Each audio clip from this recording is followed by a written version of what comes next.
اور اس صورت کے اندر یہاں پر عیسائیوں کو خطاب ہے، ان کے عقائد کو چھیڑا گیا، اور جیسے یہودیوں کے اندر شرک آیا اس کی قرآن نے نشاندہی کی، اسی طریقے سے عیسائیوں کے اندر شرک ہے اور توحید ان کی مکمل نہیں ہے، اگرچہ ان کا دین بھی توحید کی دعوت دینے کے لیے اتارا گیا تھا۔ اس طریقے سے عیسائیوں کو بھی توحید سمجھائی گئی، یہودیوں کو بھی توحید سمجھائی گئی، اور اسی صورت کے اندر یہ بھی بتایا گیا کہ نجران ایک جگہ تھی، وہاں کا ایک وفد تیار ہوا، ایک ڈیلیگیشن رسول پاک صلی اللہ علیہ وسلم کے پاس آنے کے لیے تیار ہوا بحث و مباحثے کے لیے عیسیٰ علیہ السلام سے متعلق۔ تو اس پر یہ چند صورتیں اتری جس میں عیسیٰ علیہ السلام کی حیثیت کو، ان کی والدہ کی حیثیت کو اور ان تمام عقائد کو چھیڑا گیا جو یہ عیسائی رکھتے تھے، اور آپ نے ان کو کھلا چیلنج کیا کہ ٹھیک ہے آؤ بحث کرو، بلکہ آپ نے دعوت مباہلہ دی۔ دعوت مباہلہ کا مطلب آپ نے کہا کہ تم بھی بیٹھو، میں بھی اپنے بچوں اور اپنے گھر والوں سمیت بیٹھوں گا، اور یہ دعا کریں گے کہ جو حق پر ہو اسے اللہ کامیاب کرے، اور جو ناحق ہو اس پر اللہ کی ہلاکت نازل ہو، اس پر اللہ کی لعنت نازل ہو۔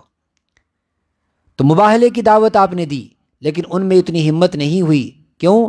یعرفونہ کما یعرفون ابناءکم، اس لیے کہ ان میں جو پڑھے لکھے لوگ تھے وہ آپ صلی اللہ علیہ وسلم کو آپ کی نشانیوں سے پہچانتے تھے، صرف ضد اور اناد کی بنیاد پر آپ کو تسلیم نہیں کرتے تھے، ورنہ اہل کتاب کے جو بڑے علماء تھے انہوں نے تسلیم کیا کہ رسول پاک صلی اللہ علیہ وسلم کے اندر وہ سب نشانیاں پائی جاتی ہیں جو ان کی کتابوں کے اندر حضرت عیسیٰ علیہ السلام نے ان کو بتائی ہے، اس لیے وہ مباہلے کے لیے تیار نہیں ہوئے۔ اس صورت کا آغاز بھی توحید سے ہی ہوتا ہے اور قرآن پاک کی صداقت سے ہوتا ہے۔ نزل علیک اللہ لا الہ الا ہو، اللہ کی ذات وہ ہے جس کے سوا کوئی خدا نہیں، وہ الحی زندہ رہنے والا ہے، القیوم قائم رہنے والا ہے، نزل علیک الکتاب بالحق، اس نے جو آپ کو کتاب دی ہے یہ حق کو لے کے آئی ہے، اور اس سے پہلے جو کتابیں ہیں ان میں حق گم ہو گیا ہے، اس کو چھپا دیا گیا ہے اور ان احکامات کو تبدیل کر دیا گیا ہے، لیکن یہ مطلب نہیں کہ پچھلی والی کتابوں کو یہ مانتی نہیں ہے۔ مصدقا لما بین یدیہ، اس سے پہلے جو کتابیں آئی ہیں مجموعی طور پر ایمان والوں کو اس پر بھی ایمان رکھنا ہے۔ وانزل التوراۃ والانجیل، اور جس نے یہ قرآن نازل کیا اسی نے تورات بھی حضرت موسیٰ علیہ السلام پر اتاری تھی اور اسی نے انجیل بھی حضرت موسیٰ علیہ السلام پر اتاری تھی، لیکن ان لوگوں نے تورات اور انجیل سے ہدایت حاصل نہیں کی، ان کے دل ٹیڑھے ہو گئے، ان کے دل ٹیڑھے ہو گئے، انہوں نے حق کو چھپا دیا۔ ایمان والوں کو بتایا کہیں ایسا نہ ہو تمہیں تمہاری کتاب ملی ہے، تمہارے بھی کہیں دل ٹیڑھے نہ ہو جائیں، تم بھی احکام کو چھپانے نہ لگ جاؤ، لہٰذا اپنے رب سے یہ دعا کرو، ربنا، اے ہمارے رب، لا تزغ قلوبنا، ہمارے دلوں کو ٹیڑھا نہ کیجیے، بعد اذ ہدیتنا، اس کے بعد کہ تو نے ہمیں ہدایت دی، من لدنک وہب لنا من لدنک رحمہ، اور اپنی طرف سے ہمیں رحمت نصیب فرما، انک انت الوہاب، اس لیے کہ تیری ذات بڑی داتا ہے، بہت دینے والی ہے۔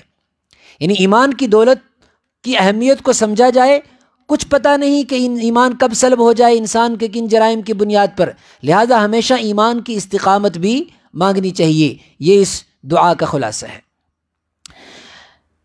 ان لوگوں نے دین کو کیوں بدلا؟ ان لوگوں نے شریعت کے خلاف کیوں زندگی گزارنے پر وہ اترے؟ کیوں دین کا انکار کیا؟ صرف دنیا کی وجہ سے، دنیا کمانے کے لیے، 4 دن کی زندگی میں عیش و آرام کرنے کے لیے انہوں نے ضد اور عناد کی بنیاد پر اس قرآن کو ماننے سے چھوڑ دیا، اور اس قرآن کو بھی جو دنیا چھوڑے گی اسی بنیاد پر چھوڑے گی۔ اللہ کے دین کو جب بھی کوئی چھوڑتا ہے تو وہ دنیا کے آرام، دنیا کی شہوتیں، دنیا کی لذتوں کی وجہ سے چھوڑتا ہے۔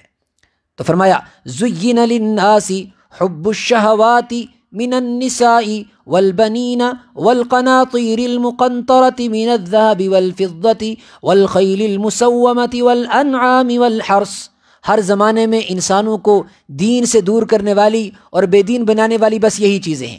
قرآن پاک نے ایک ہی آیت میں ان کو شمار کر دیا۔ ہر زمانے میں طریقہ بدلے گا، سوچ بدلے گی، لیکن فارمولہ ایک ہی رہے گا انسانوں کا۔ زُيِّنَ لِلنَّاسِ، لوگوں کے لیے سجا دیا گیا، یعنی ان کو اچھا لگتا ہے۔ کیا اچھا لگتا ہے؟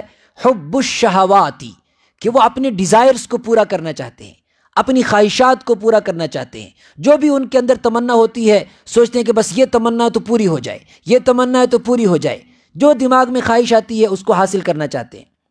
اور یہ خواہشیں انسان کی ایج کے اعتبار سے الگ الگ ہوتی رہتی ہیں۔ جب انسان بچہ ہوتا ہے اس کی الگ خواہشیں ہوتی ہیں، تھوڑا سا بڑا ہوتا ہے اس کی الگ خواہشیں ہوتی ہیں، جوان ہوتا ہے کچھ اور خواہشیں ہوتی ہیں، تھوڑا سا بڑا اور میچور ہو جاتا ہے، ذمہ داریاں پڑ جاتی ہیں تو کچھ اور خواہشیں ہوتی ہیں۔ جب انسان بوڑھا ہو جاتا ہے تب بھی اس کی کچھ خواہشیں ہوتی ہیں، وہ جائز اور ناجائز کی پھر پرواہ نہیں کرتا۔ تو فرمایا انسان خواہشوں کو پورا کرنا چاہتا ہے، اور جب خواہشوں کے پورا کرنے کے درمیان دین آتا ہے تو دین کو راستے سے ہٹا دیتا ہے۔ اور وہ خواہشیں کیا کیا ہیں؟ انسان کی ایج کے اعتبار سے الگ الگ خواہشیں۔ من النساء، ایک ایج میں انسان عورتوں سے اپنی خواہش کو پورا کرنا چاہتا ہے، ان کے ساتھ ریلیشن کو بنانا چاہتا ہے، وہ جائز ہوں یا ناجائز ہوں اس کی پرواہ نہیں کرتا، شریعت کی پرواہ نہیں کرتا، احکامات کی پرواہ نہیں کرتا۔ اپنی خواہش کو پورا کرنے کے لیے کسی بھی عورت کی طرف للچائی ہوئی نظر سے دیکھتا ہے، کسی بھی عورت کی طرف جھک جاتا ہے، کسی کو بھی اپنے کسی کے بھی قریب ہو جاتا ہے۔ کیوں؟ صرف اپنی خواہش کو پورا کرنے کے لیے۔ حب الشہوات من النساء، عورتوں کی شہوت کو پورا کرنے کے لیے، عورتوں کی خواہش کو پورا کرنے کے لیے۔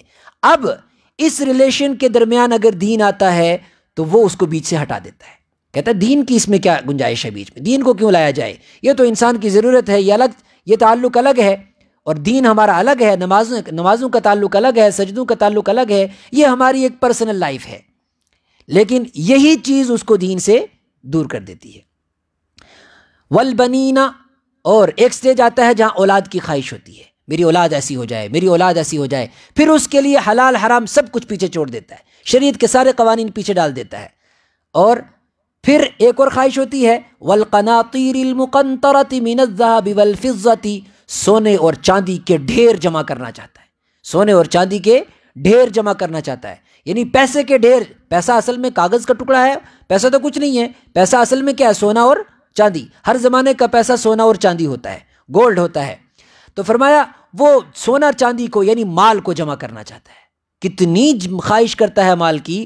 فرمایا لو ان لابن آدم وادیان من ذهب، اگر آدم کے بچوں کی، آدم کی اولاد کے پاس دو بڑی بڑی ویلیز بھری ہوئی ہوں سونے اور چاندی کی، تو وہ یہ تمنا کرے گا کہ اسے تیسری بھی حاصل ہو۔ وَلَن يَمْلَأَ فَاهُ إِلَّا التُّرَابُ، اور اس کے منہ کو صرف قبر کی مٹی بھرے گی بس، ورنہ اس کا منہ خواہشوں کا کبھی بھر نہیں سکتا۔ تو سونے اور چاندی یعنی مال جمع کرنا چاہتا ہے، بینک بیلنس جمع کرنا چاہتا ہے، جمع کر کے اچھا خرچ نہیں کرنا چاہتا، سٹاک کرنا چاہتا ہے، یہ ایک الگ خواہش ہوتی ہے۔ خرچ کرنا ایک الگ خواہش ہوتی ہے، ضروریات کو پورا کرنا اور اچھی کمفرٹیبل زندگی گزارنا یہ ایک الگ خواہش ہوتی ہے، اور جمع کرنا، ادخار جمع کر کے رکھنا، اس کو بینک بیلنس بنا کے رکھنا، یہ الگ خواہش ہوتی ہے۔ قرآن پاک نے اس کو بھی ذکر کیا، وَيْلٌ لِكُلِّ هُمَزَةٍ لُمَزَةٍ الَّذِي جَمَعَ مَالًا وَعَدَّدَهُ۔ انسان کو کبھی مال کمانے سے نہیں منع کیا گیا۔ الَّذِي جَمَعَ مَالًا وَعَدَّدَهُ، یہ وہ انسان ہے جو مال کو اکٹھا کرتا ہے، روک کے رکھتا ہے، وَعَدَّدَهُ، پھر اس کو گن کر اس پر خوش ہوتا ہے۔ يَحْسَبُ أَنَّ مَالَهُ أَخْلَدَهُ، وہ یہ سوچتا ہے کہ اس کا مال ہمیشہ باقی رہے گا، اس کے ساتھ جائے گا، ایسا ہرگز ہونے والا نہیں ہے۔ تو فرمایا مال جمع کرنے کی خواہش کو پورا کرتا ہے، اور اس کے بعد بڑی زبردست بات، وَالْخَيْلِ الْمُسَوَّمَةِ، نشان لگے ہوئے گھوڑے جمع کرنا چاہتا ہے، برانڈڈ گھوڑے۔ اور ہر زمانے میں یہ خواہشیں بدلتی رہتی ہیں، کسی زمانے میں گھوڑا برانڈڈ ہوتا تھا، آج گاڑی برانڈڈ ہوتی ہے، آج بائک برانڈڈ ہوتی ہے، فلانی بائک لینی ہے اس کی خواہش پوری کرنی ہے، فلانی گاڑی لینی ہے اس کی خواہش پوری کرنی ہے۔ اچھا ایک سے کچھ عرصہ خواہش پوری ہو گئی، اب دوسری سے خواہش پوری کرنی ہے۔ ایک موبائل لیا اس سے خواہش پوری ہو گئی، اب دوسرے سے خواہش پوری کرنی ہے۔ مسومہ کا مطلب ہوتا ہے برانڈڈ، مسومہ نشان لگے ہوئے۔ فرمایا اس طریقے سے انسان خواہشیں پوری کرنا چاہتا ہے۔ والانعام والحرث، اور کھیتیوں سے یعنی زمین، لینڈ لارڈ بننا چاہتا ہے، یہ بھی ایک الگ نشہ ہوتا ہے، زمینوں کو جمع کرنے کا، اتنی پراپرٹی ہے میری، اتنی پراپرٹی ہے میری۔ فرمایا بس ان چیزوں نے انسانوں کو دین سے دور کر دیا، ان چیزوں نے انسانوں کو اس کے پروردگار سے دور کر دیا۔ حالانکہ یہ سب کیا تھا؟ ذالک متاع الحیات الدنیا، یہ تو دنیا کی زندگی کا تھوڑا سا سامان تھا، واللہ عندہ حسن المآب، اور اللہ کے پاس تو بہترین ٹھکانہ تھا، اس نے یہ سب کچھ تو حاصل کیا لیکن آخرت کا ٹھکانہ اس نے برباد کر دیا۔ قل، اے نبی صلی اللہ علیہ وسلم یا قرآن پڑھنے والے بتاؤ، اعنبئکم، کیا میں تمہیں بتاؤں؟ یہ کون کہہ رہے ہیں؟ اللہ کہہ رہے ہیں اعنبئکم، کیا میں تمہیں بتاؤں، اے انسانوں میں تمہیں بتاؤں، بخیر من ذالکم، ان سب چیزوں سے بہتر چیز؟ تم نہیں جاننا چاہتے ہو کہ ان سب چیزوں سے بہتر چیز کیا ہے؟ ظاہر سی بات ہے ہر انسان جاننا چاہتا ہے، تو فرمایا للذین اتقوا عند ربہم، وہ لوگ جو تقوی کی، اللہ سے ڈر کے زندگی گزارتے ہیں، ان کے رب کے پاس جنات تجری من تحتها الانہار خالدین فیہا وازواج مطہرۃ، یہ نعمتیں جنت کے اندر ہیں، اور اسی میں آخر میں ایک نعمت ذکر کی، جنت کی ساری نعمتیں ذکر کرنے کے بعد فرمایا ورضوان من اللہ، یہ ہے اللہ کی سب سے بڑی نعمت، کہ آخر میں سب سے بڑی نعمت یہ ہے کہ اللہ راضی ہو جائے، ساری زندگی اسی پر قربان، ان صلاتی و نسکی و محیای و مماتی للہ رب العالمین۔ اب اگر انسان ساری زندگی یہ سب کچھ کماتا رہا لیکن اللہ راضی نہ ہوا تو اس کی زندگی تباہ ہو گئی، اور اگر کچھ بھی نہ حاصل کر سکا، اللہ کی رضا حاصل ہو گئی تو ساری زندگی اس کی کامیاب ہو گئی۔ اب یہ لوگ کون سے ہیں جو اللہ کی رضا حاصل کرتے ہیں؟ الذین یقولون، یہ وہ لوگ ہیں جو کہتے ہیں ربنا اننا آمنا فاغفر لنا ذنوبنا وقنا عذاب النار، اے ہمارے رب ہم ایمان لے آئے، ہم نے گناہ بھی بہت کیے، ہماری مغفرت فرما، ہمارے گناہوں کو بخش دے، ہمیں جہنم کے عذاب سے بچا۔ اور اپنے اندر کچھ صفات پیدا کرتے ہیں، بس وہ صفت والی آیت سنتے ہیں بات ختم کرتے ہیں، اپنے اندر کچھ صفات پیدا کرتے ہیں، کچھ ان کی اسپیشل ایٹریبیوٹس ہیں، وہ کیا ہیں؟ الصابرین، اپنے آپ، الصابرین کا مطلب وہ مطلب نہیں، الصابر وہ تو ہے اس میں شامل، الصابرین کا مطلب دین پر جم جاتے ہیں، الصابرین دین پر ڈٹ جاتے ہیں، اور والصادقین سچ کا ساتھ نہیں چھوڑتے، والقانتین خشوع اور خضوع کے ساتھ اللہ کی عبادت کرتے ہیں، والمنفقین جو مال اللہ نے دیا ہے اس میں سے خرچ کرتے ہیں، والمستغفرین بالاسحار، یہ ساری عبادتیں کرنے کے بعد صبح سویرے اپنے رب کے سامنے آنسو بہاتے ہیں، استغفار کرتے ہیں، اپنے رب کو مناتے ہیں۔ اس لیے اللہ نے ان ساری چیزوں کو سامنے رکھتے ہوئے فیصلہ کیا، فیصلہ کیا؟ ان الدین عند اللہ الاسلام، کہ اب اور کوئی دین قابل قبول نہیں ہوگا، دین اللہ کے یہاں اگر قبول ہوگا تو صرف اسلام، اور وہ بھی مکمل اسلام۔ اللہ تبارک و تعالی ہمیں دین والی زندگی نصیب فرمائے۔ آخر دعوانا الحمدللہ۔